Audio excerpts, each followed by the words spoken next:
Can police legally intimidate you when stopped? Imagine you're walking down the street when suddenly a police officer pulls up and asks to talk to you. Do they have the right to make you feel uncomfortable or scared? That's what we're here to find out. Police officers do have legal powers to stop, question, and search people, but those powers come with rules. They are not allowed to use threats, aggressive behavior, or coercion to scare you into compliance. Their conduct must be respectful, fair, and within the law. When you're stopped by police, they might ask for your name, what you're doing, or where you're headed.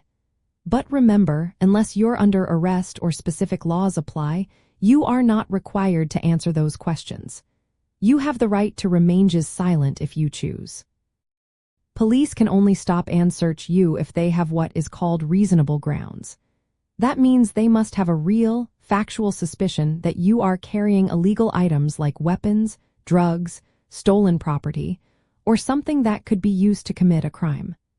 This suspicion can't be based on stereotypes or assumptions about how you look or where you're from. If they decide to search you, they must explain why and tell you what they are looking for. They also need to identify themselves by name and give you their identification number if you ask. The stop and search should be necessary and proportionate, meaning it should be the least intrusive way to check their suspicions. Now, here is the key point. Police are not allowed to intimidate you.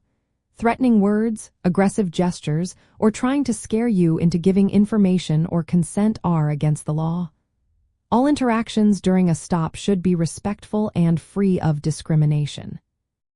If you ever feel intimidated or think the police are acting unlawfully, stay calm. You do not have to give consent to a search without proper grounds.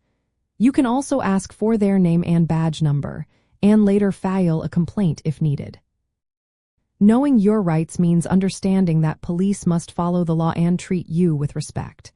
They cannot legally intimidate you or use threats during a stop. If they do, you have options to protect yourself and seek help. Remember, you have the right to stay calm, silent, and informed during any police encounter.